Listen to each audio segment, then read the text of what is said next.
like talking heads on CNN, you know, like fucking Ty and shit. Like, no, first of all, we're not bullshitting and we're not lying. So, I'm gonna cut that out. Man, I'm gonna say, you are on a roll of pissing people off. That might have actually gotten more than 2 people. All my fellas. All my fellas. All my fellas. All my fellas. All my fellas. Hey man, you know, and by the way, the SpaceX hat's back, so you know we out here. I actually lost mine in my last trip to Baltimore. It was kind of sad.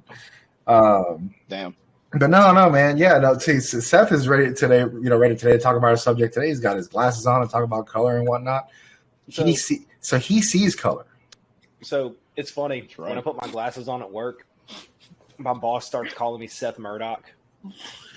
I forgot that Seth is. Why? You're colorblind, aren't you? I am. I was like, I forgot. It's like, why the fuck am I on this episode? You know, dude, so like, hey man, I don't mean to dime you out, Jay, but you know, we had a conversation last night. But like, man, we're gonna talk about color. Seth's gonna feel left out. I'm like, damn. Hey, no, real talk. I almost dipped out of this episode. I really did. No, I actually think it'll be good because we talked about this a few episodes more than a few episodes ago. It was like the fact that you're still able to choose color palettes and overall color schemes, regardless, not in spite of your color blindness, because you're still able to pick them out, or at least or with assistance at times, which is that's. You know, he just needs to wear the ruby quartz visor to control his mutation. That's all. That is exactly what it is. If I ever get community service like assigned to me from the municipal court, I'm gonna say, can I serve Seth as his color guy to help him pick colors out for his project? Having said that, I'm wondering at this point how many messages I've sent to you and Ricky about like, hey, do these colors work together? Hey, I'm trying to find this color. Like, can y'all help me? I reach out to y'all all the time. We're just like, yeah, but I don't know what the fuck he's talking about. I think it was Ricky. I messaged him and I was like, hey man, I'm looking for a black, but I don't want it to be pitch black, but I don't want it to be gray. And I need help. Oh, nobody saw that. That's funny. I did. Oh, okay. I was about to say. Hey, buddy. You don't have to acknowledge it. Listen, I'm just waiting for y'all to say like white or ivory, and I'm just gonna start waving too. White or ivory, bro? Oh my god! Bro, real quick, freaking Goose sent me this thing where it was like this girl on Instagram. She talks about because she's 100% Hispanic, but she's pale skin, fair skin. So she has this whole thing about like pale skin Latinos unite and shit. Like, and dude, I was beside myself. I was like damn near rolling out of my damn chair because she was like, I always get asked, are you really Hispanic? It's like, yes. And then she like the Spanish like clicks on, and she's basically saying the equivalent of, yes, bitch, I'm Hispanic. And one of our homies, Steve from XXL New Type or BBL Drizzy Gunplay, whatever the heck he wants to go by this week. He is Hispanic, but he's also very fair skin. So I'm like, you know what? I'm gonna get him that shirt. Pale skin Latinos, I think that's what it is. I did not know he was Hispanic. I thought he was white. I was about to say, I had no idea. Hey man, me too, but it's fine. Steve, I apologize. Jesus Christ. You were white. I'm not apologizing. What kind of Latino name is Steve? I'm not apologizing. Hey, look. I'm white. Be careful.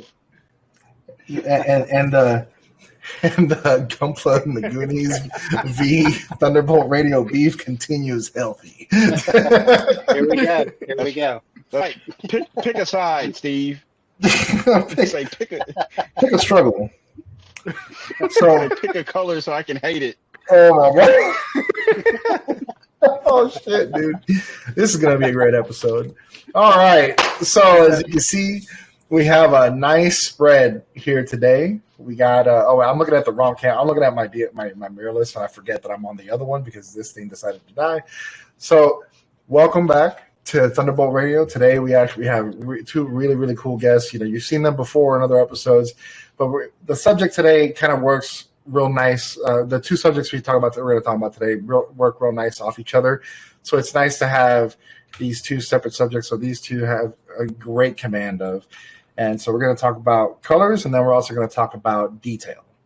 And those two really work very well hand in hand in several parts of the build process. So, without further ado, we have, the regular usual suspects, Ready Builder 2, Mr. J-Hound, myself, the Gunpla Stop, and we have Hoskin House, and we also have Gunpla Luke. What's going on, fellas? What's going on? Any updates on y'all's end? I know, Luke, you've been incognito and whatnot, hard at work and stuff. Dude, I haven't been doing shit, and it's awesome.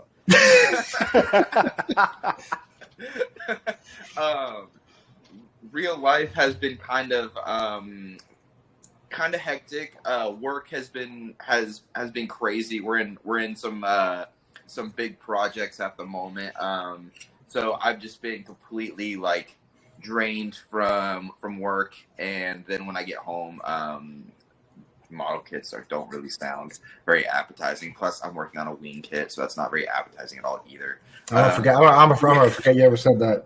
Yeah, so it's been very hard to sit down and work because I don't absolutely love it, and so the motivation has been difficult. But I am enjoying the kind of break that I'm giving myself because I plan to finish up things that I'm doing with that Nemo and then start the Mark V.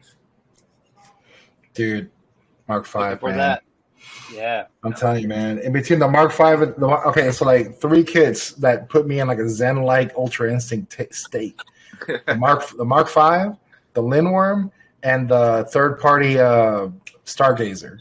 Yeah. Those three, I think I'm dialed gonna in. give the Mark V the same treatment that the Cloud Jumper got, as far as detail. Oh level. shit! So it's gonna definitely be a strung out build that I'm gonna take a lot of time on. So someone's obviously gonna make some comments on the internet. Like, why you gotta be so detailed, man? Why you gotta try so hard, bro? Someone's gonna die because Gunpla is freedom.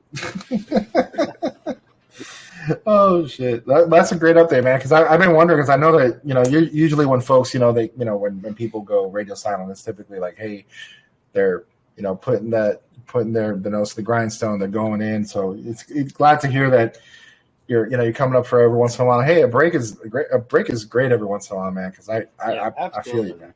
I think sometimes you just gotta live your life. It's a hobby. Sometimes you gotta be involved in your life and pause the things that are outside of that. And I'm the same way. You just don't have so much time, and you got to juggle so many things. I think what's been nice is that I'm way far ahead on my GVWC project than I usually am each year, and so I think that kind of comfortability that I've given myself has allowed me to be okay with taking a break. Dude, that's good, man. Especially a project of that caliber. Because without giving away any details from what you and I have talked about, this is a much bigger endeavor than you've taken on before when it comes to your typical projects. And I know you're taking great pains of being more accurate. You're taking great pains into making sure that the overall picture is accurate. Down to colors and down to look and texture, which, man, putting in those little breaks in between, or having the ability to be this far ahead and taking breaks, man, that's a huge bonus, man. Yeah, it's been a good W. Solid dub. So Ricky, what you got? What are you more? I know I saw that artillery piece that you posted. That thing is insane, man. Yeah. and dude, from my time in the military, I'm a huge fan of artillery. I love how was it that I worded it in the Goonies chat? It's I love the idea of lobbing large bullets across vast distances from one city to another expeditiously. Yeah. So, and that one is, man, that thing shoots. They don't use it anymore. But it shot 175 millimeter rounds with a range of 20 miles. We're talking 50, 60 years ago. This is not a modern piece of equipment. So that piece took me off and on 3 months. That was a patience build. And the reason, and this kind of goes back to what Luke was saying, I was really burned out at points working on it, but I would set it aside, come back to it, and that's why it took so long. But that build is actually for my dad. My dad was a Vietnam vet, and he was in the Army in 68, drafted at 18. That's the piece of equipment he used. And he doesn't have many souvenirs from Vietnam, and he's getting in his later years, and I was like, man, this would be incredible to build this. I'm sharing it for the folks on YouTube. Gotcha. This is what he's been built, what he's been working on. This and just beautiful piece. So I went to my parents' house and was talking to my mom and actually got some books, and I got some old photos, get what I could find, and I really tried to recreate the tank or the self-propelled gun to the exact details that I could see in the pictures of what he actually operated. So I did, down to like the oil stains, the scuffs on like the M16 on the rack, like where they just banged them up trying to get them in the rack. And I mean, the toolbox is kind of like being re-welded so many times on the back on the spade that they're just like rusted through. And, it's just. And I didn't notice the M16s on there until you talked about them. And that is insane. Man. Yeah. And then I'll tell you what was the most particular thing for me was that I spent a week getting those reddish brown tones for the dust and mud stains perfect, because the soil in Vietnam is like a reddish brown. And so every single color photograph you see from the Vietnam War, all the artillery and tanks have that same reddish brown stain. So I really sat there with like photographs and tried to recreate that color. But yeah, 3 months. I just finished it the other day. I took it to competition yesterday. We had a big model contest here in town. Mean Mug came out, and I ended up placing first with this model. I placed first in armor, and I beat one of the local club presidents who is like an armor guy. Like that's his bread and butter. And like he came in second, and he was like, man, I was like, yeah, that's my first tank.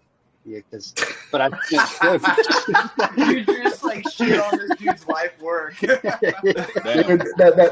is such such a wholesome, like it's a very humble brag. It's just like, because we've seen the rest of your work, and because that's one of the reasons why you're speaking to color is because your command of color. I mean, just hearing you say like, I looked at pictures and I noticed that the terrain in Vietnam has a reddish clay, so I felt like adding that would add to the accuracy. Like that kind of level of detail is what we're talking about. Like, yeah, because it matters, and it for whatever reason in this case it matters to me because I'm giving it to my dad who was there. When he sees this piece, it's instantly, or at least hopefully, going to bring him back to that memory of like, man, I was 19 years old.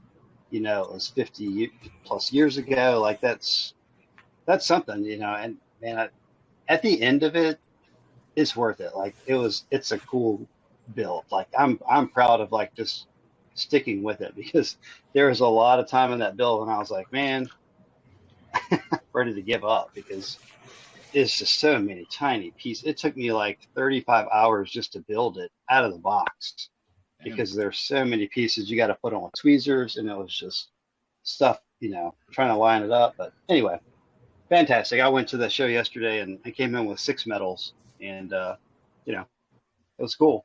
I've been branching out and trying other stuff this year, and I ended up with 3 second place builds and 3 first place builds. And I entered 6. I brought home 6 medals, and that's for me. That's acknowledgement that hey, I'm doing something right. And it was I caught a lot of comments from people here. It's like, all right, Michael Phelps, you it's like with the holding the medals like this, just like that would be a hilarious picture. That would be just a funny ass picture, just like walking around like, look at this. Look at this guy. Ricky I was like, with his head down, like out of the store because the metal's weighing his head down so much. Seriously, we at the chiropractor's office. Like he takes a picture. It's like, man, like at home. Oh no, we lost Chan. That's a good stopping. That's a first. home, like, he's just sitting down in his chair. Is like, well, There you go. And he's gone again. Nah, he's out of there. Oh man. can y'all hear me? You can now. Yeah. Sometimes. Man, that's weird. You're still frozen though on my screen. Hey, it's not me this time. I was Yay. about to say it's not Jayhound this time. That is so weird. Because like I started seeing some people freeze, and I'm like, and it says like, it's, reestablishing connection. I'm like, what? It was you, Barry. Yeah, so it looks like I'm looking at my end. Everything is fine now, but we'll add a little. Man, that's wild. For once, it was me. I think everybody has to get a turn at being like the internet issues and whatnot. Right. You're probably just tired of me hearing me talk about winning my medals. No, man. Never. Man, they're sweeping. Man, no, like what was it? When Luke was talking me into going down to Oklahoma, and that was a humbling experience because freaking, I guess we dried the Gunpla folks like dried up some of their coin supply. Oops. Gold. Like, gold. And hey, I'm not gonna. This is before we dive in further, but Luke, I'm not gonna lie, man. I think I'm gonna just like go all in on the SB Plus, and that's just what I'm gonna start. What I'm gonna bring to every contest. I'm like, screw it, this works. It's working. Do it. I'll bring the narrative. I'll bring the narrative, and actually no, you'll see it up here in Gateway Gunpla. So yeah, dude, I'm really proud of that thing. But regardless, but yeah, man, like. I saw your haul of metal of steel and metal and gold. Dude, freaking killing it, man! Especially with a traditional piece. Like, yeah, it was 3. I did a ship, I did an aircraft, and those both won second, and then armor, and so 1 first place and 2 second place medals on traditional models that I had never even done before. But what I did was I paid attention to how you're supposed to do them. And I tried to make one the way it's supposed to be done. I didn't you know what I mean? So I used every technique that you're supposed to use on those traditional models, and I put my own special sauce into it. And that's how it came out. Freaking Salt Bay right Salt there. Hell yeah. That's so cool to see because I was beginning to see on the socials like, hey, the Richmond area's got a contest, and I'm like, oh man, it's gonna be great. And even I saw that Gunpla Tesseract and Coop took home some hardware on the Gunpla side. And I saw a few other pictures of some of the other entries, man. It was solid stuff. It's nice to see that. And then I think we're kind of like, I don't know if we're in a dry spot now for contests, big contests and whatnot from now till about, I think November. November. Because November is SGCM. Yeah. How does it so in the Diego, traditional modeling world, the nationals for IPMS are in 2 weeks, and that concludes the IPMS shows for the year. So then that's why you have a lot of your Gunpla and other stuff will pick up coming in the fall because IPMS doesn't really start back up until January. So where is it kind of concluded. This year's Wisconsin. It's in Madison. Yeah. Next year is here. It's an hour from my house next year. Oh, dang. Gonna be there. Hell yeah, man. Because what is it? Luke and I had talked about before about maybe trying to go to ODO because I'm racking up points because I travel a lot for work, so I'm racking up a lot of points when it comes to hotels and rental cars and whatnot. So I'm like, hey, maybe I can cash it in with that or maybe something else. I don't know. But ODO would be nice to go to, especially seeing some of the Goonies and some of the other folks out there. And as far as the East Coast and Gunpla, ODO is actually got a bigger Gunpla presence than Nationals for IPMS. ODO has become kind of the go-to place for most East Coast builders for an annual contest. It's great overall. The whole show is fantastic. It's huge, but Gunpla is really blooming.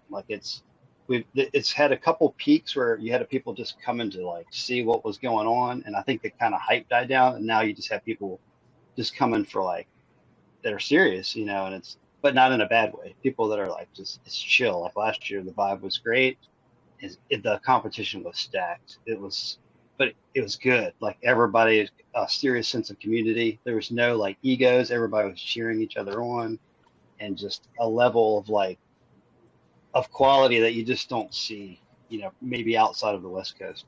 I'm going to guess. Just all in one spot too, which is right. Exactly, all in one spot. Yeah, that's awesome. Man, that's what's up. And that's really what. And man, you hear me beating the dead horse with that. It's just like just positivity in the hobby. I try to refrain from using the word community because it's just like.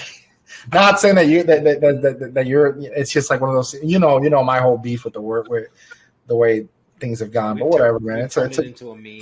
Oh hell yeah! I turned that shit into a meme, and it was great. Yeah, I get that. Community.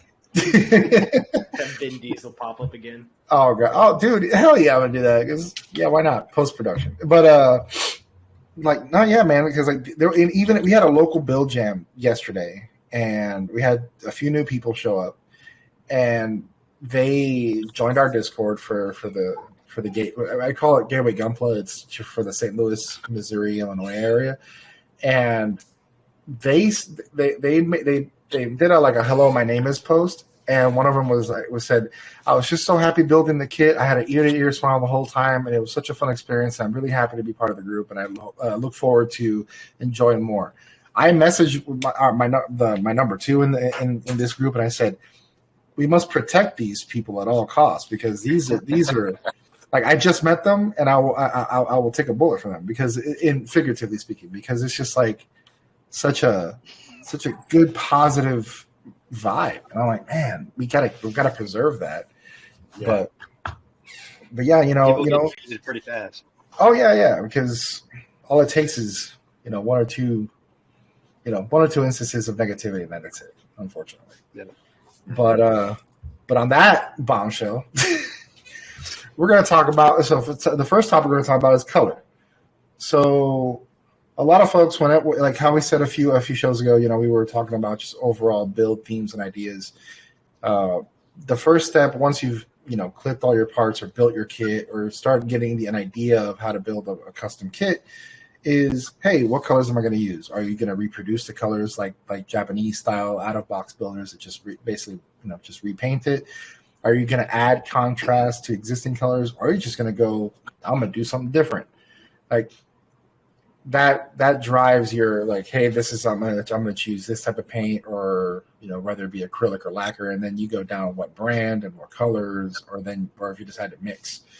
So that's why I brought you, Ricky, to ask you like what. And Luke, feel free to chime in as well because you also do some insane levels of color, especially with your detail work. So like, what do you when it comes to choosing a color scheme, where do you go from contrasting or complementary and things of that nature? Like how do you even get started? I think starting point is a good starting point because I think for a lot of people in the build process, choosing colors is something you normally do early on, but not always. But I think some people get hung up on colors more than others. And I think choosing colors comes down to, there's kind of two camps in my mind. There's you have a color scheme in mind and you're looking for a kit to apply it on, or you have a kit that you really want to start and you're trying to think of what colors you want to paint it, right? So that's your two starting points. You're pretty much going to be in one of those two groups. So if you've already got colors laid out and you're just trying to find what kit you think you want to do them in, this doesn't apply to you because you've already got your colors. But I think for me, what I typically do, and this, is probably in some way a variation of what most people do in whatever way they do it, is when I want to build a kit, I figure out colors by visually looking at colors. So a lot of people will either have spoons that they've sprayed out. Some people will have, just something on their phone or their tablet or their computer, whether it's some kind of software tool to help, pick colors at random, a random color generator or whatever, or, they just go through and start testing colors on a drawing, whether it's electronic or on paper, and see. What I typically do is I just have a ridiculous amount of paint, right? So I'll just start pulling down colors, and I literally put them on my desk, and then I start grouping colors together. And as I'm grouping jars of colors together, I start eliminating ones, and I start seeing what they look like together. I'll usually spend my first build session on a kit is just color choosing. And I do that by just weeding through all my paints, and I'll narrow it down. Now, once I've got 3 or 4 or 5 colors picked out, I kind of start mapping out step 2, which is what colors are going to go on what. And I think this is where a lot of people get hung up is, okay, now I got my colors that I want to use, but now how do I separate them? And by not only separate them, what part should get what color? And this really comes down to preference, but it also comes down to practice. You'll see like a really well chosen color scheme, but it's not necessarily separated well or not necessarily applied in a logical way on the build that deters from the way that build looks in the end. Does that make sense? Yeah. And I think that's a thing that you practice and you learn and you gain as a skill in my mind. Like anybody can put colors on stuff. Anybody can choose colors that go together. But figuring out how and where to apply them in a way that turns out stylish or according to a vision that you have, that's where it comes down to almost personal creativity. You know what I mean? So it's like therein lies the creativity and choice is like, I've got the colors. These are probably 3, 4, 5 colors that anybody maybe could put together, but how am I going to put them on there? And then it goes from, if somebody else wants to chime in, but it kind of goes down the line from there. But that's kind of the starting point for me. It's like, okay, are you picking your kit, and then you're picking your colors, and then you're picking how am I going to divide these colors up? You know, what part of the chest is going to get this, the legs are going to get this, the backpack's going to get this. You know, that's step 1. And I think that first hurdle is a big one to cross for a lot of people, especially starting out. You know, it's just like, oh, well, the easiest thing to do is just go with what Bandai or whoever's already got mapped out. And it's like, so the blue I'm swapping for this, the white I'm swapping for this, the yellow I'm swapping, you know. And so that's a good starting point, I think, for people if you're just getting into painting. Hey, just do a color change, and you kind of will start mentally understanding how color separation works, you know, and how to apply it correctly. I'm big into alternating colors, so one mental thing you'll see, and it's pretty common in my builds, not necessarily some new ones because I've been a little more experimental, but I don't like colors to touch. And so what that means is like I won't have if they alternate. So the toe of the foot is going to be a different color than the top of the foot, which is going to be a different color from the ankle.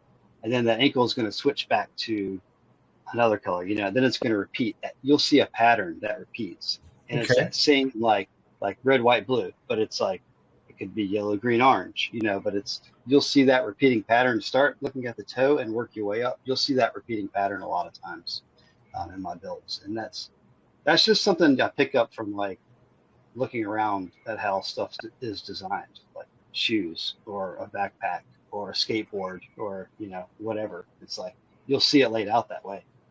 You might have one base color. I'm looking at Luke's hat right now.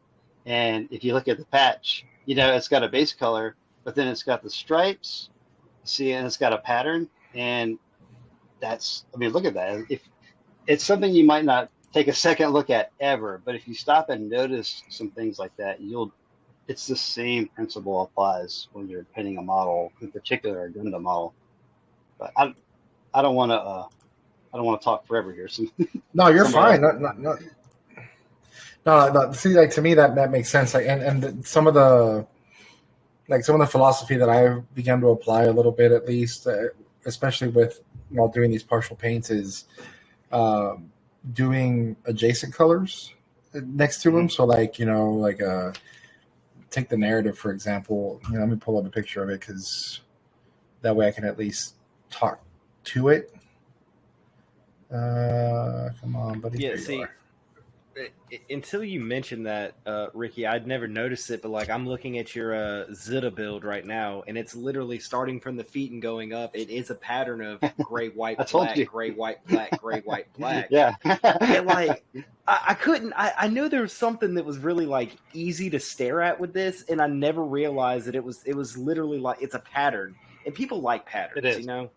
They do. It's in nature. Like so, your eye is naturally drawn to patterns. Like if you look at nature, everything is a pattern, and it seems random, but there are a lot of patterns, and particularly in colors in nature, and our eyes are drawn to that. It's a pleasing thing to the. So like the point that you put out earlier with colors not touching each other, I'm trying to wrap my mind around that because I'm very much like of the kind of like, hey, I want these colors to like work with each other, I guess. So like a good example, like I'll use the narrative that I just did as a let me find the picture of the feet, because the feet are specifically is where I did this. Did I not do a backpack shot? I covered it with the shield. That's brilliant. Let's see. Be more screen. thoughtful when taking photos. Yeah, I mean, aren't we all professional toy photographers at this point? Not me. There we go. I'm not that good yet. So with I'll use the metals as an example. So the metals, they're adjacent to each other. You can't really see it. They're not touching. They're not touching. And you are doing what I'm saying, because you've got, if you look at your kneecap, it's a different metallic than the side of the knee, right? Okay. There's two different colors. That's what I'm saying. So when you're saying colors don't touch, you're saying like the silver doesn't touch the silver, the white doesn't touch the white. Oh, you wouldn't do two parts next to each other that are the same color. So like you would have this be, the front would be different from the side piece, and then you still got the white on top, the white beneath, so that kind of unifies it. But they're complementary, yes, but I'm saying they're two different colors, and that's good color separation, because you're differentiating the side part from the front part. So in your opinion, to drive this even further, that back white, that long piece in the back, that would be like almost like you would do kind of like an off-white or something darker to really drive not necessarily. Like I think if you were Luke and you're going to scribe some awesome panel details, then maybe you would separate that into some gray.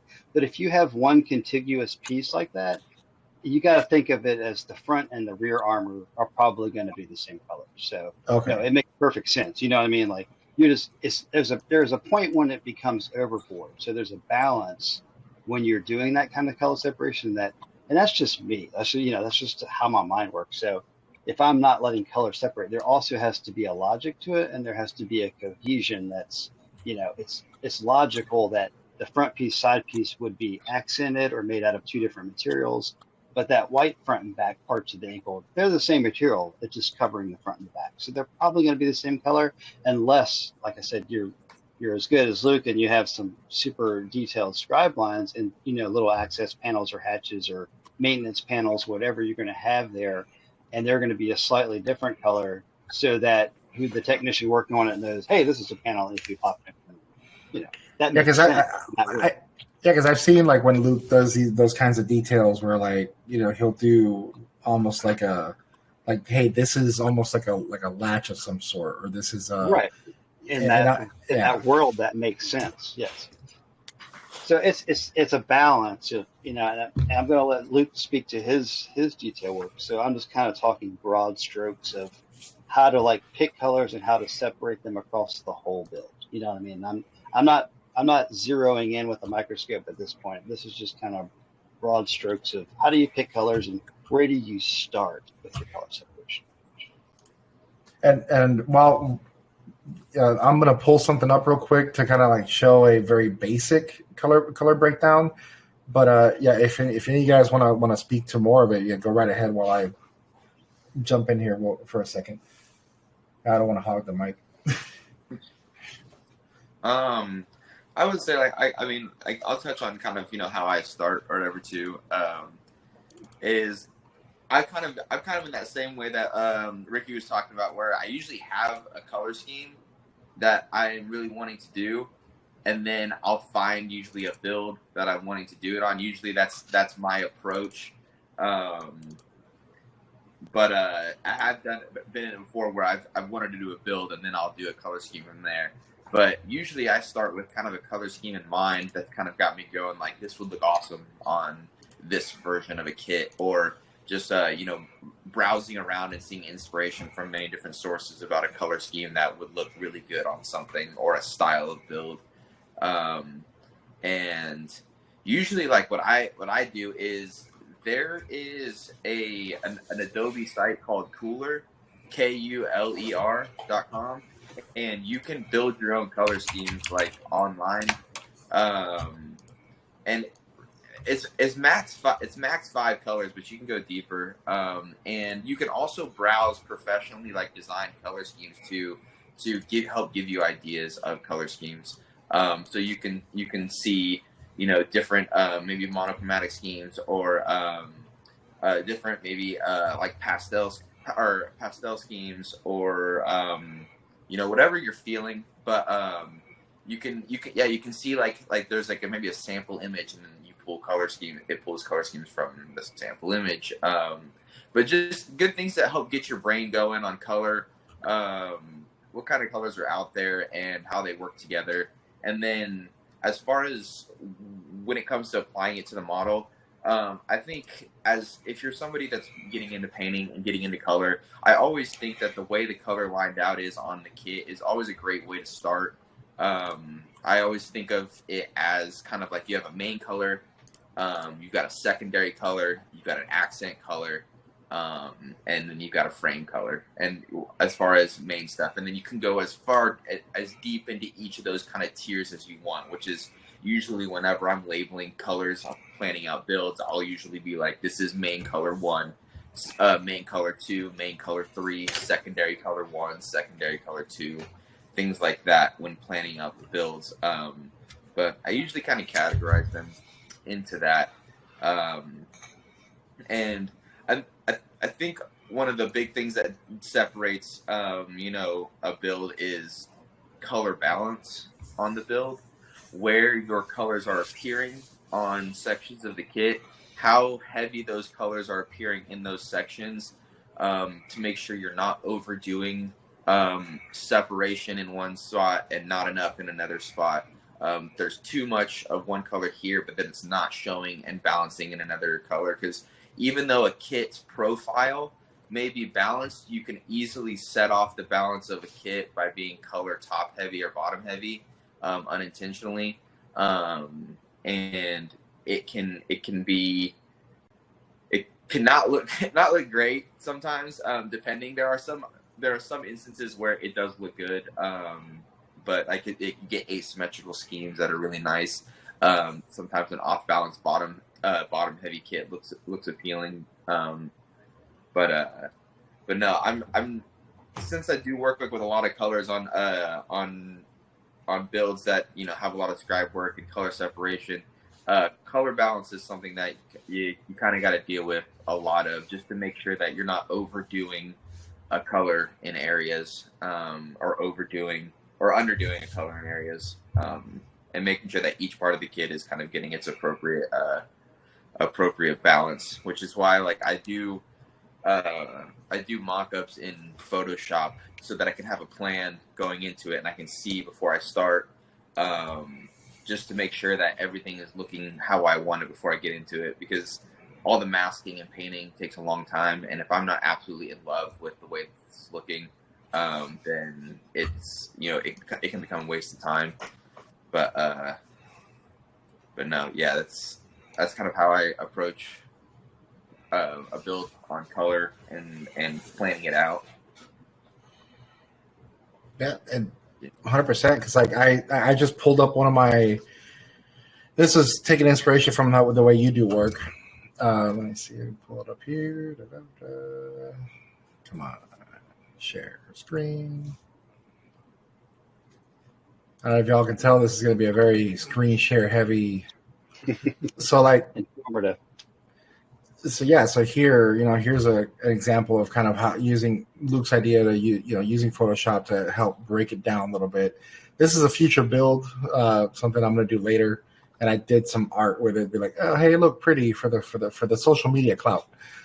But it's that idea, like keeping some colors separate and using now I couldn't use the main suit to cue the colors because this suit is very gray.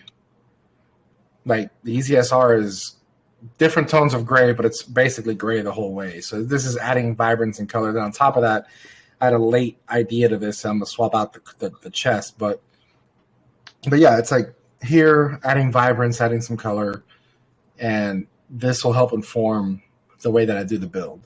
And this is and you know, Luke knows this, but I'm kind of a chicken shit, and I don't want to do scribe work yet because I'm kind of a coward. But yeah, you know, just a lot of masking that I hate. But yeah, Also, just stuff like that. Too, planning color schemes too around kits part separations. Like some kits have pretty decent part separation where you can get nice color separation pretty easily due to that. But like that's one thing too, like to take advantage of is if you're not super comfortable at masking, but you can take advantage of a part separated kit and achieve color separation there without having to do a lot of masking. That's one way to get around it. Yep, take full advantage of what they've already given you first. Yeah. Hey, I'm gonna pause because for some reason Hoskins is not showing recording. That adding that higher degree of detail, depending on adding that color separation or using the kit's natural separation. That's a great way to get started. That's how I got started doing kind of like playing with the colors a little bit.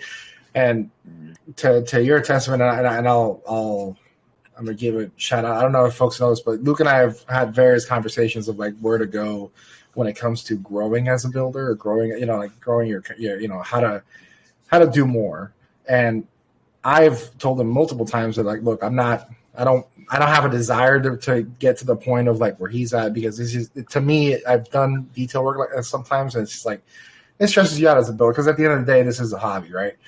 And that's where he's like, hey, why don't you do like the Japanese builders do, just like a straight 1-to-1, just real clean.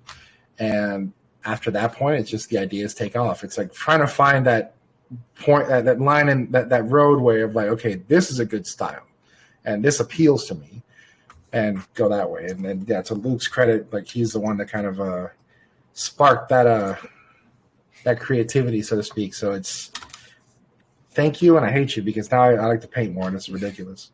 I can't believe that I have to clean my brush every time I change colors. This is ridiculous. Oh man! By the way, that's an inside joke because because we Gump Lagoon, whenever he started painting, he was like, hey man, you gotta clean your airbrush after. And he's like, what? I don't know if he was messing with us or if he was being serious, but either way, I was just like, yeah, dude, you gotta clean that shit every time. He's like, no. He's like, one kid, I'm done. I'm giving it away. He's like, I'm done. That's it. I can't do it no more. Oh god. And even getting the right brush was actually kind of hey man, just a quick shout. Like Madworks, that the inside of the paint bowl on the Madworks is super polished. It makes it so easy to clean. Yeah, I'm over the moon with that shit. Dude, it makes it easy, man. I'm inherently lazy, dude. But smarter, not harder. Hey man, what is it? Laziness is the mother of all innovation. That's right. Dude, that just reminds me, like, I know we joke about me being the poverty spec guy, but I'm really over here trying to gunpla on a budget, and like I use a $25 airbrush. Hey man, if it works, it works. Yeah, it works. It's working for me. Yeah, man, that Gogeta Vegito sync right there. It's like, if it works, it works. If it works, it works. Right. I use the Master Airbrush G235, I think. I'm about to give my Master Airbrush a Viking funeral, man. It finally quit. Time to buy another one. No, well, so I bought the Madworks as a way to kind of branch out, and I can't believe I'm saying this, but I kind of want to give the gallery brushes a try, because hey man, as much shit as I talked about, like, oh my god, Studio G, blah blah blah. I mean, Studio G, the guy's a fucking clown. But I like people like Luke and like Ricky and like some of the serious painters that have had more serious than I am. I mean, I got a fucking Madworks with a permanent 0.3, and I mean, yeah, 0.3, yeah. And I have another master airbrush with a finger trigger that I use for priming. But that thing, I'm noticing some inconsistencies with it, and I'm just like, okay, I need something better, and I don't want to drop $100 on an Iwata Neo at Hobby Lobby. Yeah. So, I mean, I used the gallery one for the A1, and it came out, pretty nice. So I had no problems with. Yeah, your A1 was all right. It was okay. Yeah. I mean, as far as very, very, very middle of the road for you, right, Luke? like painting goes, as far as painting goes, and the experience with the gallery, doing the whole build with it and everything was, I think it performed pretty well. So it's one of those things where swallow your pride and I'd say give it a shot. Yeah, give it a shot.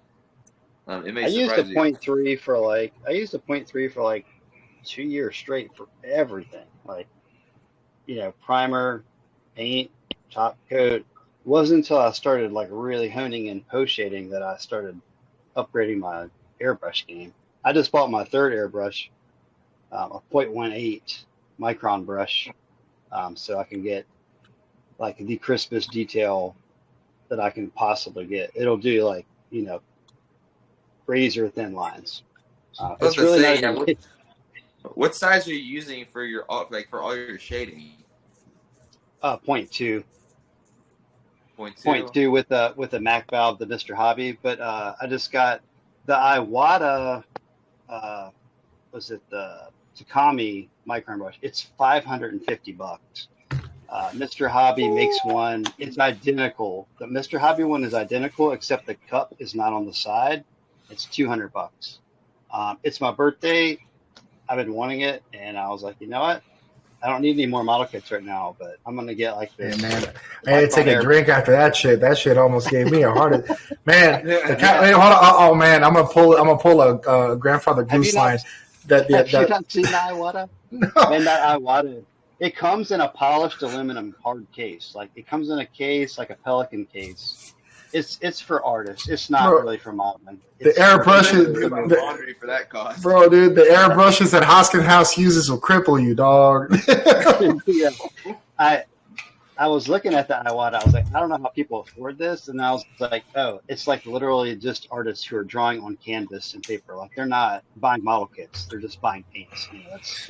They're making like If you watch some of the people who use it, like professional artists, you're like, that's a photograph. I'm like, no, they painted that with their airbrush. Like it's insane. But anyway, Mr. Hobby makes the same brush for I think it was 177 in stock at Spray Gunner, and I've been wanting it for like 2 years, and I'm like, you know what, I'm getting it. I'm just gonna get it. And that's great because I enjoy that kind of thing. Like I enjoy post shading, so why not? If I can buy a tool that helps me do that better and produce better results, that's what you do. It's like you were talking about with the Snap Build Plus. If you find something you enjoy, then invest in it. Like there's no need to like try a million things you don't enjoy. Find what you enjoy and invest in yourself. And don't get me wrong, my reaction is not at like, oh my god, how ridiculous are you that you bought? But it's just like that is you are. It's like the glass ceiling of sorts. You're like, hey, I feel that I could do better with this tool, so therefore let me bite the bullet and do it. It's like with art, like with digital artists, a lot of them, they're like, man, I've done the most that I can with the free software, and like in video editing, whenever I hit this limit with Sony Vegas Pro, I'm like, I need to finally swallow it and buy and pay for Adobe Premiere, and I haven't looked back. And it's just that point where you finally get to that more professional level tool or that high end consumer level tool. It's like, you go to that next level, especially with like I'm not gonna lie, that was one of the things that I was going to message Luke here in the next few weeks was, I want to consider starting to do like post shade whenever, like post shade appreciating whenever the winter comes along. Because what I was going to do for GBWC this year, I kind of feel that I would do it a disservice if I just kind of did the regular thing. Maybe I need to try something new for GBWC. And I mean, as far as shading goes, dude, all the shading knowledge I have comes from Ricky. Asking him. It's like it's gonna be like a game of telephone. It's like, hey Luke, what brush should I use? And he's like, hold on, and then like Luke goes offline, and then he messages Ricky, then Ricky messages him back. It's like, hey man, this is what you should use. They skip the middleman, go directly to the source. Yeah, dude. Now, hey, you know that literally happened while we were all sitting at the table yesterday building. It was like someone's like, hey, have you built hey, have you built the Master Grade Alex 2.0? And everybody in the table hadn't, and they all, instead of like just kind of thinking to themselves or looking online or whatever, they just like look down the table. They're like, you probably built it, and I'm like, yeah, it's on my wall. It's up here somewhere. Watch out for the wrist. That's all I gotta say. It's a great kit. And for me, like sometimes the expense is just like you balance it out. Like I haven't been buying many kits this year, so it's like some people may go drop $400 or $500 the first 6 months of the year on kits. You know, that's not unusual at all. Hey man, I'm right here, dude. So for me to say, you know what, I'm not buying any kits, but I'm going to invest in this tool. You know, it's just an offset from. Yeah, because like in between Jayhound and I, it's like that's kind of how it be. It's just the buying the kits and just like, oh hey, this is out there. But yeah. So Ricky is back to like color stuff.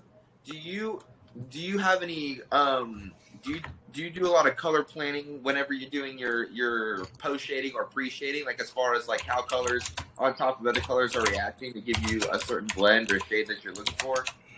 No? Or no. So I'm gonna scare you to death right now. No. I literally, it's a feel. It's totally feel. So that's why I transitioned to doing all of my painting on a build at one time when I started doing a lot of post shading, because every single post shade is custom mixed on the fly, and there's no going back. So I have to make sure that every part that I have is available for that color, because what I'll do is I'll start with I may pre-shade it, but I've kind of transitioned, instead of pre-shading, I do a base tone. So I'll prime it, and I'll do whatever the darkest tone underneath that color is, I'll spray the whole part that color. Then I'll switch to like my primary kind of color, and I'll shade it in, and then I'll start tinting that color lighter and lighter and lighter, and start building up the highlights with that same color by adding either white, light gray, or tan, depending on if I want it cold or warm. And then when I'm done, after each one, I'll take a pipette and I'll just draw a little bit of that paint out and put it into a tiny little medicine cup and save it in case there's a crazy chance that I have to reshoot one tiny little part. I have just enough, couple drops to do that.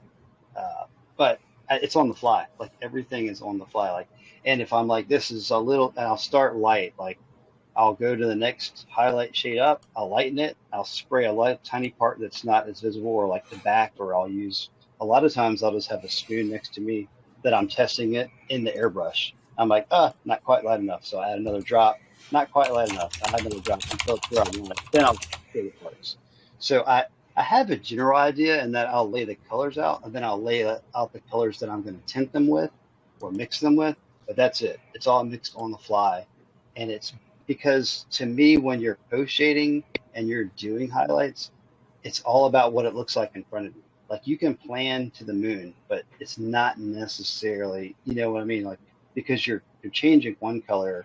And this is the third color type. Jan, we were always like, what's the third color type? So the third color type is like shades and tints. So you're taking a primary or a tertiary color, or secondary color, and you're mixing a white, black, or gray or whatever into it and making it. So you don't always know how that's going to look. It may look one way on a spoon, but when you got to put it on a model, it may look a little different. So I just find it also saves time. Like I have a lot of tricks for like speeding up the painting process by layering colors, and that's one thing I do. It's just like I'm just going to take that. I'm going to take that original color. It's going to be two tones. It's going to be a darker tone and then a base color on top of it. I'm going to take that base color and I'm just going to continually lighten it or mix it with another color on the fly to get those highlights in the post shading. Does that make sense? Yeah, because because I've seen separate different techniques and whatnot when it comes to they'll do the black and then or whatever darker color and then they'll do the lighter color and whatnot and that's the thing like how you said it's just kind of like just kind of, not saying necessarily winging it but like that's what terrifies me is like I saw a good example was oh my god Otaku Builder, whenever he did the PG unicorn and seeing how he post shaded some of the white pieces, like in my mind, I'm like, okay, so he's doing those lines after he's done all these layers of paint. So this is like the damn near final step, and it's like, if it fucks up, he's got to do the whole piece again, and that's what terrifies the hell out of me when it comes to doing that kind of work. Well. Part of it is just it's practice. It's just like you learn to trust yourself and your skill, and so it's definitely scary the first time that you do it.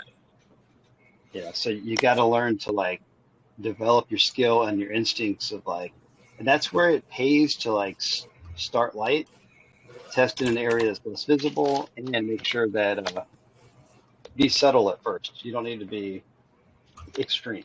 So like.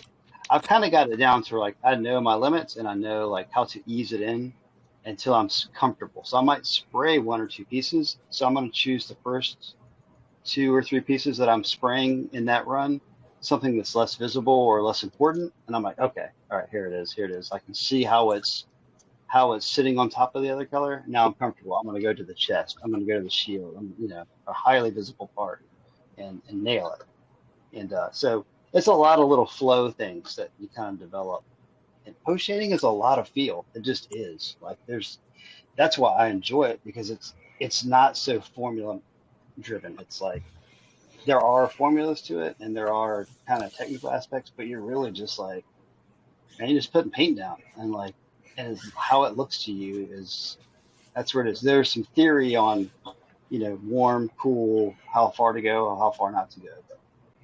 That's so crazy because people talk about like weathering, like you build up layers of color to get certain colors, but you're doing that with an airbrush instead, like on the fly, basically. Yes. So like the way people build up color with like for weathering, you're doing that with an airbrush. So almost like all your paint schemes and your colors are just complete custom. By the end, by the end, it's not something that you're going to see recreated somewhere. Or that you could buy out of a bottle. Or you could recreate yourself. I can't. That's why it's like, there's no going back. I can't recreate it. Like it's done. It's a one-time thing. It came from me, and there it is, and I can't do it again. There's so I confided a lot in Seth and Jay whenever I was doing like picking out some colors, and dude, this is gonna be funny to admit, but I am not a color mixer. I try my hardest to go out into the world and be like, all right, if Tamiya doesn't have it, Habimiya doesn't have it, Splash doesn't have it, or Jumpwind doesn't have it, then I'm not meant to use that color. Like that's kind of like in my mind, it's like, nah, it doesn't exist. But when I knew that it was hard to recreate the metal. I mean, that purple bluish that the unicorn has on his backpack and his feet.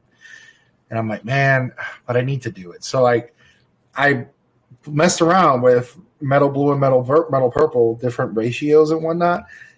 So I'm over here like mixing like 3/4 of the cup. And I'm like, look, this is all I'm ever going to use. If I don't get this right, this build is fucked. Like, and that's kind of like going to what you were saying about, just freaking head first, man. Screw it. And And like, I'm not gonna lie, man. The last piece that I was painting, I'm looking into the little bowl, and it's like close. I'm like, shit, don't run out.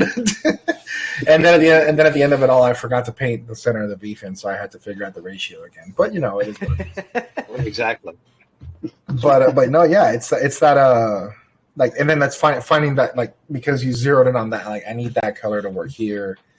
And one thing that you brought up when we had you on last was depending on the lacquers is depending on the agent that's mixed with it. It's a different, what thinner is used to pre-thin that lacquer. Like, it's not all lacquers are created equal, so to speak. Because you wouldn't mix a Hobby Mio with like a Splash because I think the lacquer's different. The solvent. The solvents are different. Is unique in that it's urethane based lacquer. Yeah, it's slightly different. You can still mix them. You just have to be aware that the chemistry is slightly different and may not react how you think it's going to react until you've worked with it a little bit. Like, that's when you want to have test pieces next to you to spray out first, because you just don't know. Almost all lacquer is universal. Splash is, I think, unique in that it's urethane based, which is a more industrial type of lacquer, from my understanding. Okay. Like, it's for cars. Like, that's what they use on cars. Like, it's a urethane based product in real life, like in cars. So Splash kind of developed a hobby version of that because they started out as paints for model cars.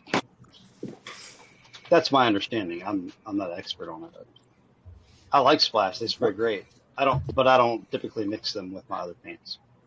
Yeah, I kind of I relegate. I will mix within Hobby Mio. I'll mix within Splash, but I won't like cross the streams, as they say in Ghostbusters. That's the safest bet. Your safe bet is to use like products with like products. Yeah. You really can't go wrong. It's when you start intermixing, like, you have to just know that you're taking a chance. Typically, it's going to go fine, but there is a small chance it won't. Oh man, I'll be over here like depressed and crying. I'm like, it didn't work. Because I've actually, so to be fair, my narrative is on pause because I'm trying to find a metal flake that's clear to add to the cycle frame, but I can't find something that I can airbrush. So I'm over here trying to I'm gonna have to do something that I can hand paint. So now I'm just like, all right, here we go. Time to dive into an area of paint that you've never touched, that you meet me, like I've never even like dawned on me to even explore. So yeah, man, into the unknown we go, man. But like I think when it comes to color and picking the color scheme, that's like I love that you stated that you put those basically bookmarks on, like, hey, this is usually what people get hung up on. This is where people get like really hemmed up, or people just like really spin their wheels when it's like, yeah. At the end of the day, it's a lot of, if you want to make it complicated, or if you want to really dive into the deep end and do things, just have a plan. And maybe because like at least with me, I think of these are the colors I want to use, and this, and then I pick the kit, or at least I like, hey, this kit will work with these colors. Like the next Snap Build Plus that I have on my deck is going to be the Proto Zero. I know the colors I'm going to use, and I already have them separated. I even printed out labels on, like, okay, these parts are going to have this color, these parts are going to have this color. But it's like, but I know the colors I'm going to use. Maximum of like 6 or whatever. But there's not going to be a surprise. And I think that's kind of where a lot of people, when it comes to planning out your colors, like, have a plan of attack. I know it seems like, oh my God, you mean I got to plan? Yeah, plan your build. It's not a crazy idea. Like, it's gonna save you time, a ton of time. Yeah. I mean, it's how do you plan out a whole build? Like, how do you paint a whole build without some kind of plan as to what colors I mean, you're just gonna have a giant pile of parts that you're just picking out of the pile to paint. Like, you got to have them kind of pre-separated when you get to that painting stage. However you get there, when it comes time to paint, you have to have piles. Yeah, you got to have some. Yeah, exactly. Yeah. So this is a real nice little segue into what happens. Well, in Luke's case, this can go either way, because Luke, I've seen you do this step usually before you really, really dive into the nitty-gritty when it comes to colors. You typically plan out your detail work first, and then you pick the colors, but you do already have an overall scheme before you even do the detail work.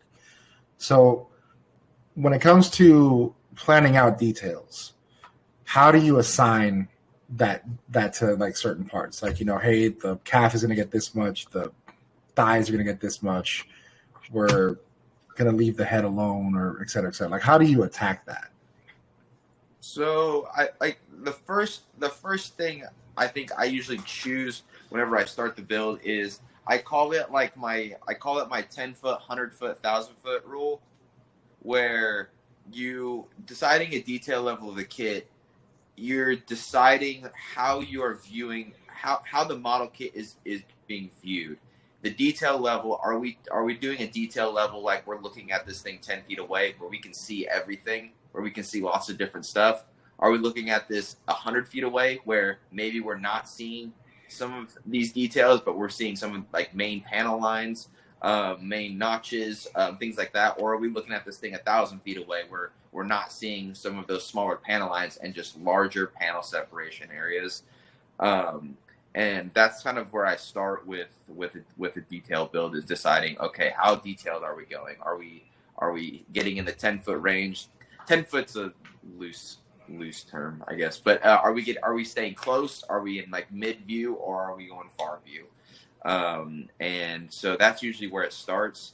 And then based off kind of whatever I choose, it comes down a lot to research. I would say that I think in detailing, you really gotta know, or you not really know, but you really got to do your homework on looking about what mechanical detail kind of looks like, because it's really easy to make it look wrong. And then also it's really easy to make a good design or a good practice wrong on a certain kind of part based on how the part is shaped, or the profile of the limb, things like that. There is a lot of practice, a lot of sketching, a lot of revisions going over and over before anything is committed, because like we talked about, having a plan is super important. It takes a lot of time doing this work as well, and you want to make sure that before you're doing any huge surface modifications that you will regret later, you want to make sure that you love them, or that they look nice. And so usually, yeah, it's deciding the level of detail, going into the research phase, researching kits like it, similar kits, inspiration, illustration. I keep a Google Drive of inspiration, of mechanical drawing detail, and not just of Gundam, mechanical or mecha illustrations from video games, artwork,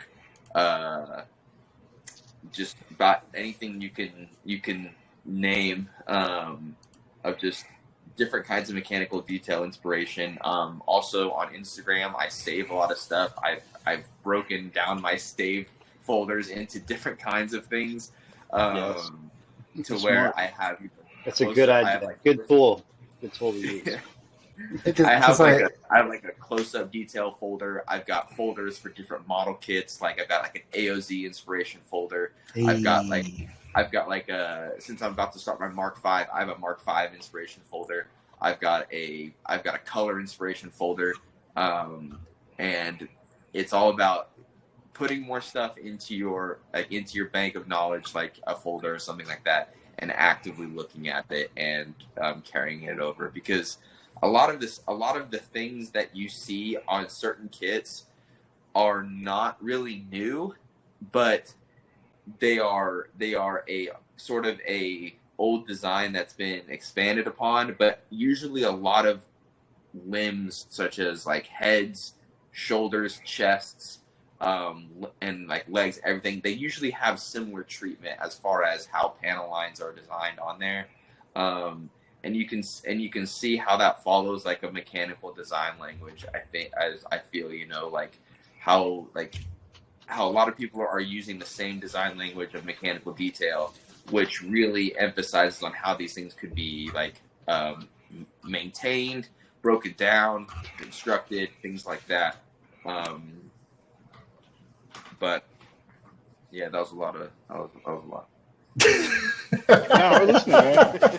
No, for real. Because I actually, so I'm gonna go ahead and do another share screen, because like I was looking at your cloud jumper, because some of us had the I'd say pleasure and privilege to see this from a very early on concept all the way to this finished product and seeing where your detail language is going. Like often, in my mind, this looks like, Gym Sniper 2 and something out of Titanfall decided to just have a really cool looking baby. And because you can see that the design language is there. There's a lot of attention to detail when it comes to the scribe lines. It looks very mechanical. And it's kind of interesting to seeing the mechanical level take it to another level on something like the Gym Sniper 2, which already looks very mechanical for a UC design. And yeah.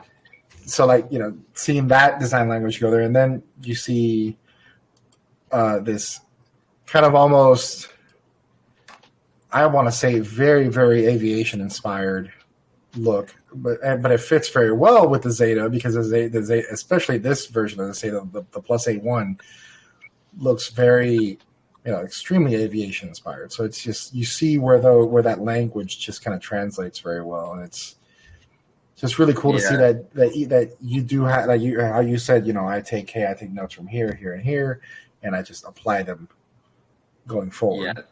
Yeah, there's a huge, I feel like in detail work there is a huge method to the madness, and there has to be, mainly because to me it's all about cohesion in your detail. Things got to match, things got to line up, things have to be correct across the entire kit. When I'm talking, when I'm thinking all right, we're doing these notches, they're all going to be 2 millimeters no matter where they are. They're all going to be 2 millimeters. When we're doing angles in our scribe lines, they're 45-degree angles every time.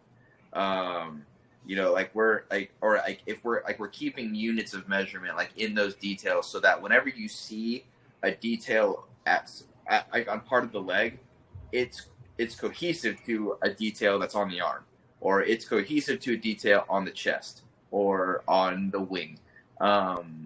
And as far as the detail inspiration, so my aim for the A1 was, I believe it was Kotoki's first illustrated book of the Zeta.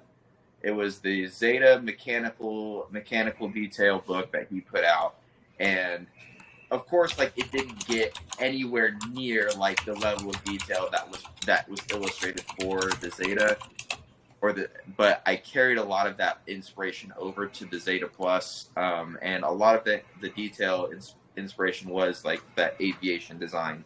And I took what his detail version of a 10-foot view, and I took it to a 100-foot view. So, changing things, making some of the ideas my own, and basically, drawing back the detail a little bit to where it would be a little more achievable in the time that I wanted to do it, but also still look really good. Wow.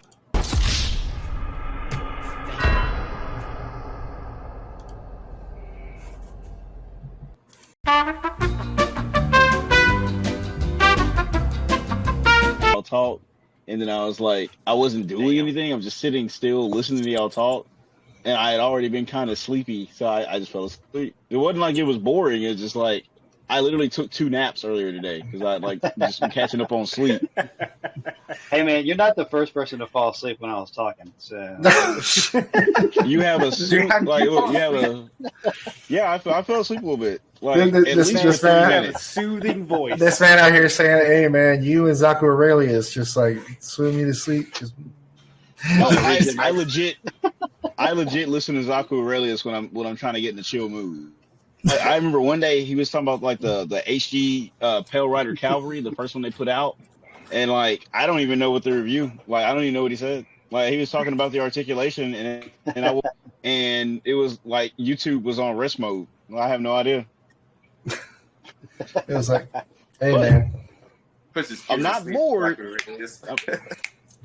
I was actually thinking, when they're all talking about picking colors, I'm I want to do that Zaku Aurelius to do it old to gold competition, and I'm I have a kit that I want to pick out for that. So I have colors already picked out because I've had this idea in my head. Now I actually have the skill to do it, and I'm like, y'all are thinking about, have a plan of attack. You got to have a game plan for what you're going to paint, what parts you're going to get, what colors, and plan that out. And, don't have the colors touch. And I'm like, yeah, that's right. You got, and doubly so for old kits that I work on.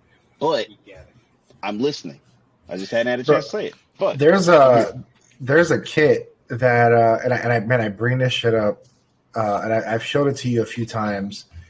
It was specifically one of the guys that went to New Type Cup last year, and I need to find the picture because it's gonna kill me if I don't post it. If I don't show it.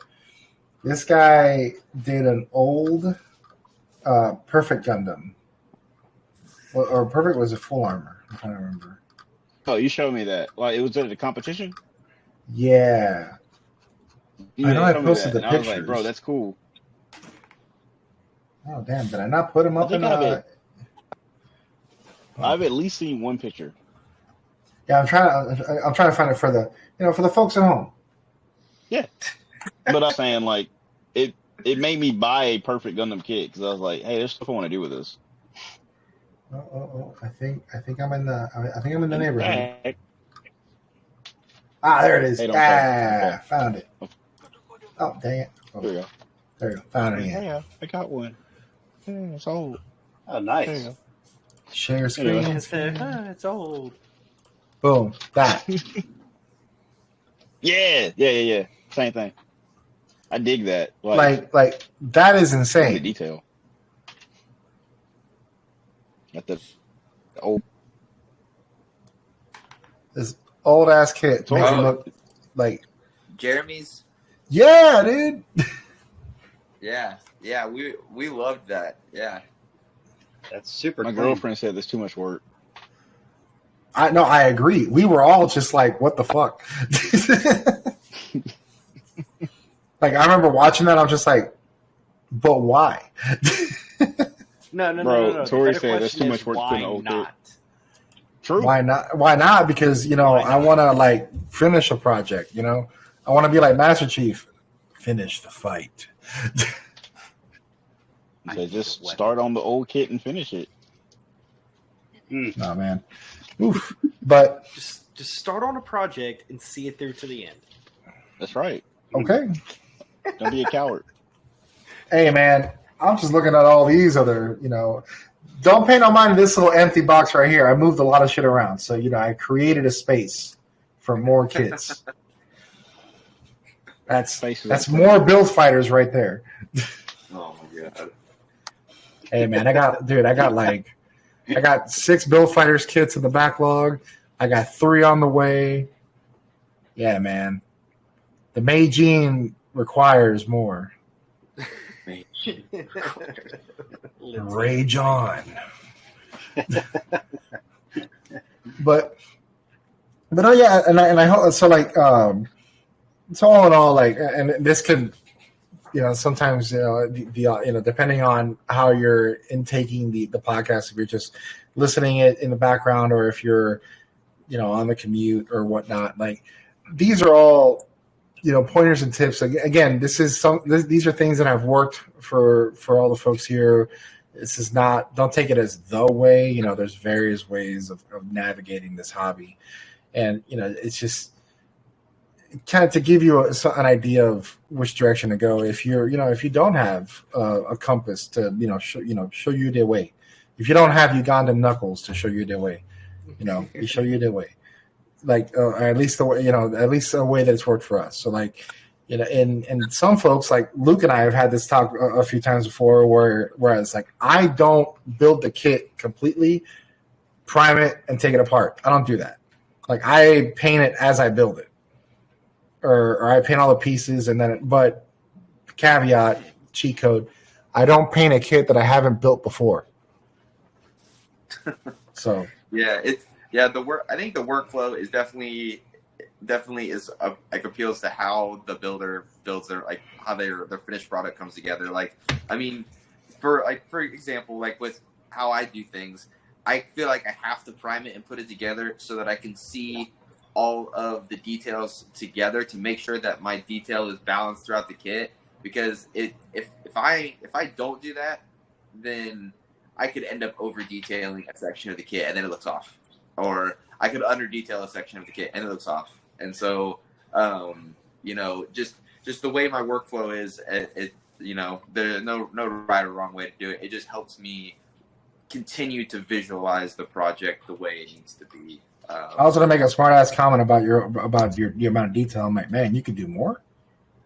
But no, but all in all, and this is for everybody at home. Like, you know, like, hey, everybody has their cup of tea. Like, we kind of harass Luke every once in a while because we've seen some folks on social media like get all hot and bothered about that's just too much detail. It's like, bro, it's a 20-meter tall robot, man.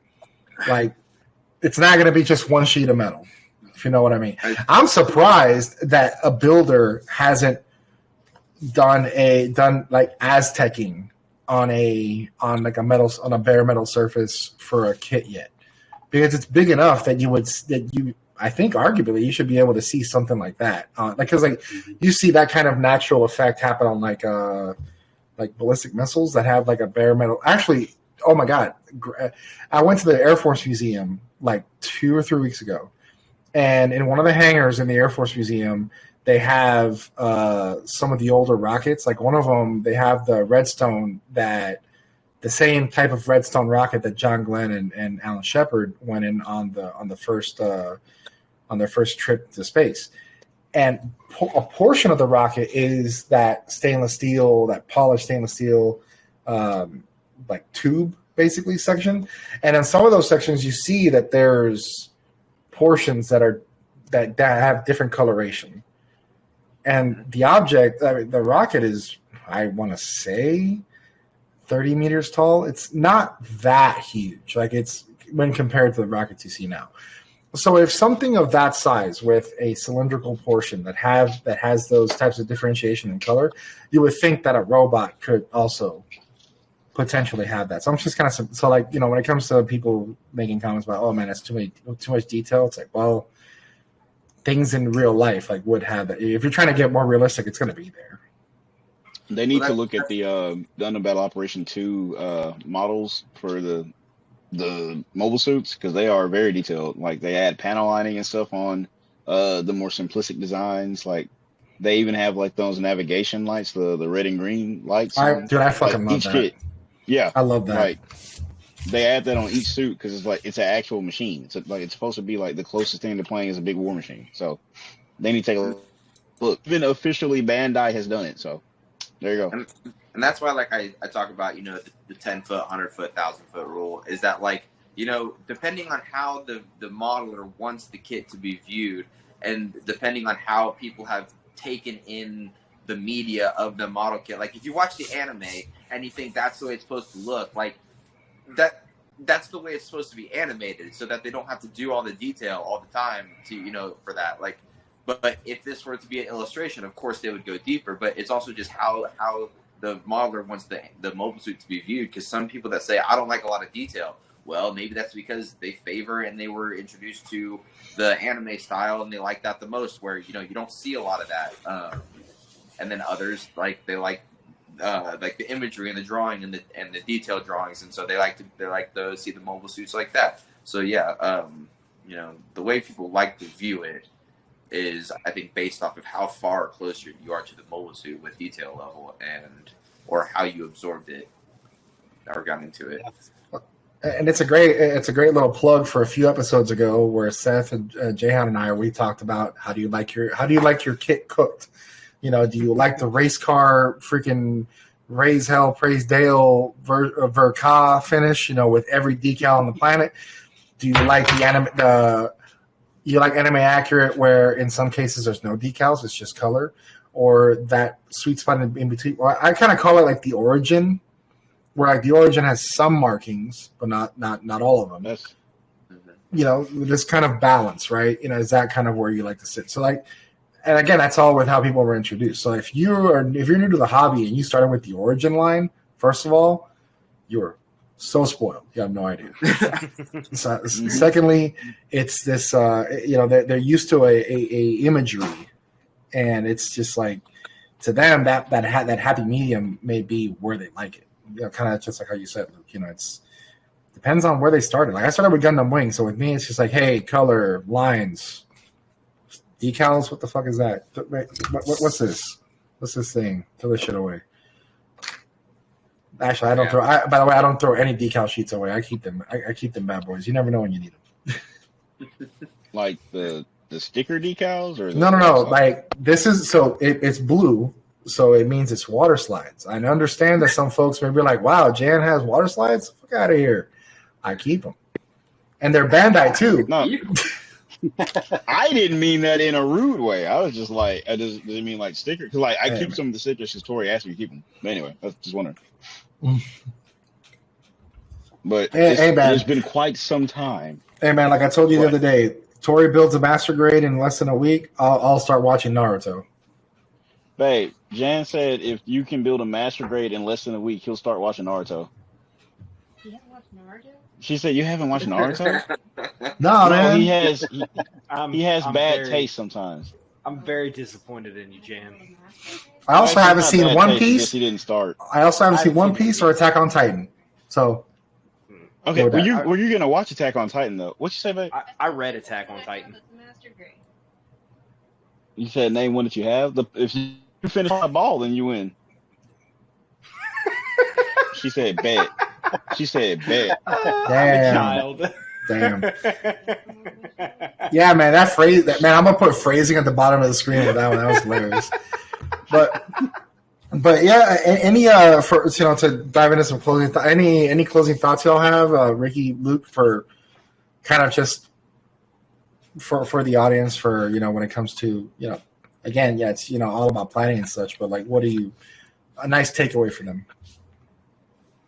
For me, I think, and just gleaning out of what Luke said, if you just want some good nuggets to take out, if you're like, I'm not sure about scribing, whatever, I think some general rules that Luke put out there, you could probably utilize cohesion. Like, man, it's got to make sense. Like, keep it uniform. Like, if you're doing something, whether it's the paint or panel lining or any kind of modification or scratch building, think it through. Keep it uniform. Keep it consistent. Why is it there? It's like you're saying with the panels, like, why would one panel have a different thickness line than another one on another part? They wouldn't, because it's being built that way. So think of it that way. There's, that goes a long way. And it's like traditional modeling is like, what is the realism behind this? Because, you're reproducing something in scale. Yes, what we're reproducing is not a real thing. So that's where the creativity part comes in. But the same kind of rules apply of scale. It's there on one thing on one side, it should be on the other side in the same way. And thing goes with color. Like the same goes with color. If you're applying something, like, there is artistic freedom and all of that, and there's experimentation. But if you're just starting out, start with some basics. Like that's a couple things to glean. Like Luke said it, I said it. Just if you've never painted anything, just do a color swap. Just take the parts that are all of the kit that are blue and paint them another color. All the parts that are white, paint them another color, and kind of figure out how that goes together. It just gives you a good foundation. These foundations are key. You can't really, in the same goes with art, design, like you can't really start branching out and experimenting until you have some fundamentals, kind of under your belt. And so, like, it's funny, we were talking about asymmetrical stuff, or Luke was earlier, and it's like, I went out of my way to paint something asymmetrical to see if I could make it look good. And that was my F91. And I was just like, because it just was an idea I had in my mind. And, but that was driven out of like never doing that. It was like, can this work in a way that I think it would look good? And that it was a challenge to myself. So anyway, the foundation is there, kind of apply those techniques. And another thing that Luke said, and he's got the kind of diary or the log, if you will, of all of the references. I do that with colors, and I also do it with weathering. So I have like tons of images of real objects and how they're weathered, whether they're very small, like a rusty saw or hammer or rake that's been left in the yard, all the way up to like a huge piece of equipment.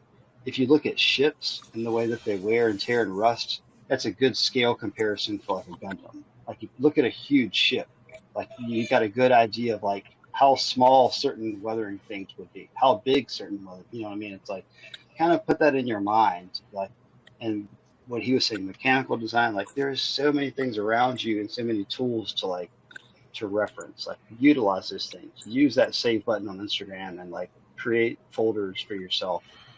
You'll thank yourself later. I would say probably my closing thing would be get inspired, absorb a lot of work, absorb a lot of stuff.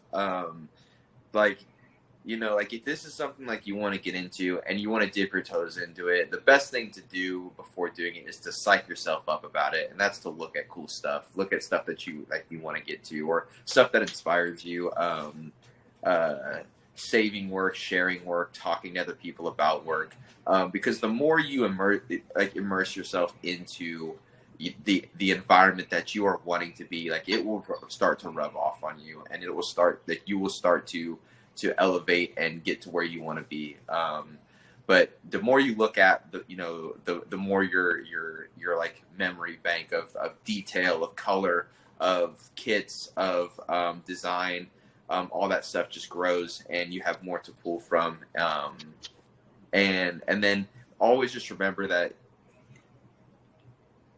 there's no I would say wrong way to do any of this, because we are talking about fictional robots. There is some kind of like practical thing to some of these things, but like just if it's what you like and it's what you're doing, then go for it, because it's what's going to keep you in the hobby.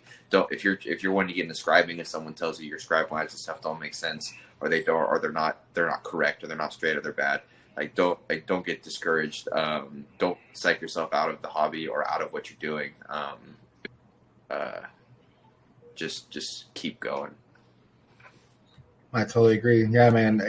And we've said this, man, we've beat this into the ground when it comes to, A, it's a hobby. B, these are fictional robots. It's a way, not the way. And, I've said this multiple times, man, you pay for the plastic. It's you do what you want to do with it, man. I think, and I don't think I've mentioned this before, but like a good example is like Creeping Freely for you. She'll do some wild shit with like 3D pens and not melting, but like letting glue like dry on it, droplets and such on some of these kits, and it's like, hey, she's doing what the hell she wants with her plastic. Do whatever the hell you want. Like you're a high level of detail. J-Hound is really, really dipping into painting now, and understanding complementary colors when it comes to like the desert schema is kind of where and I'm kind of noticing that the desert color palette is kind of everybody's like, it's almost like an entry point, like where it's like, hey, this is like because there's a lot of reference. There's a lot of military machines you can take a reference from. And Ricky's command of color and how he's able to, and that rule of, hey, two colors don't touch. And it's crazy because like at that point I thought I wasn't doing it, and said, no, dude, you're doing it right there. I'm like, oh well, shit, all right, cool. But and then with Seth, like, to explain correctly. Well, like, yeah, like because I was just once he says it now. Once he said it now, I'm like, oh my god, he's right. Like, yeah, dude, because I was just like, yeah, because I'm not doing it because and he's like, no, the same color isn't. I'm like, get the fuck out of here, holy shit! You just don't realize it yet. Yeah, you're unintentionally doing it. Like, I mean, I was looking at like when he said that, I was literally looking at my cloud jumper. I'm like, oh my god, like he's right. Like I don't have two colors like touching. Like this is like, and that's the funny thing. I sat there when I planned the narrative, and I was picking out. I was literally snipping out all the parts, sanding everything, and I'm putting it in separate bins. I'm thinking, all right, this color is to this color is to this. The same color will, and I'm thinking in the back of my mind somewhere it was saying the same colors will not touch, but that didn't come to here, so that never like came across as like I'm actually doing what he does, and it's like, oh shit, okay, well damn, Luke, it makes it easy to plan. It's like, hey Luke, you got a gold coin on a kit, I got a gold coin on the kit, we're basically the same, like. Bro, I said that shit like a while ago, and I'm like, I cannot believe that shit came out of my mouth. But like, Oh yeah, so it's like I mean, basically, you know, retire to Luke. I got this. Like, but like, gold is gold, baby. Gold is gold. Yeah, gold is gold, man. I should have like taken a picture and bid it, you know. But like, dude, like last time, whenever I got third place, I shared that meme with the third place dude, just like what the fucking champagne bottles. But like for example, like with Seth, and actually seeing some of Seth's kits in person, whenever I took him to Oklahoma New Type and like proxied for him, and seeing how they've improved, especially with the new Deathwing that he just did for Wingo Bingo, like this just great command of getting this idea on paper, like from paper to the kid. You know, and I'm gonna sound like some corporate asshole, but like workflow is everything.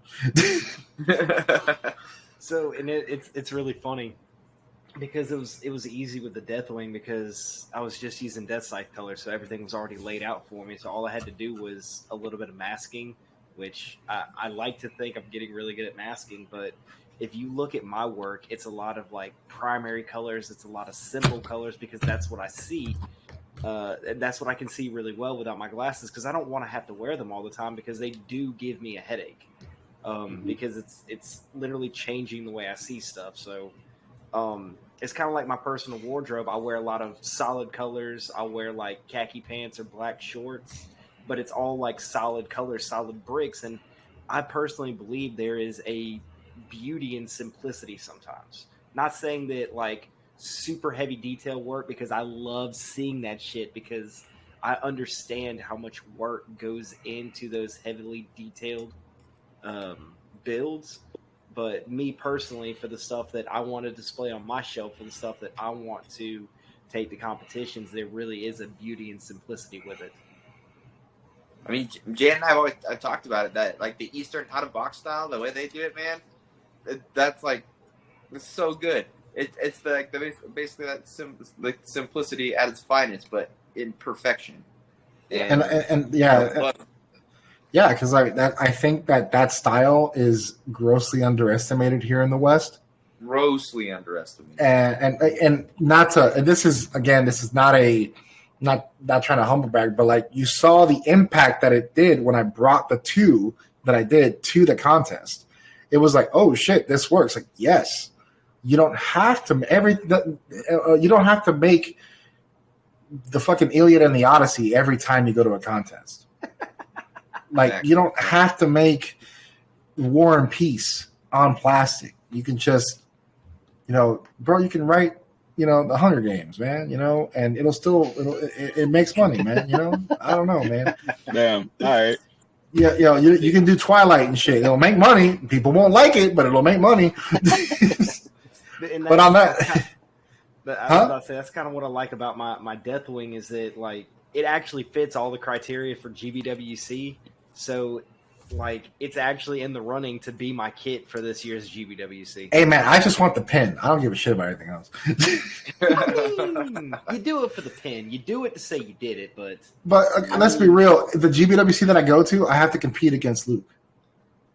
Oh, yeah, you're screwed. Exactly. Step it up. We'll see. Because this year I almost did do the, like, I'll just put something on the table for a pin. But then we had that. I had that idea, but yeah, man. Oh, man. Meet him on the field of battle.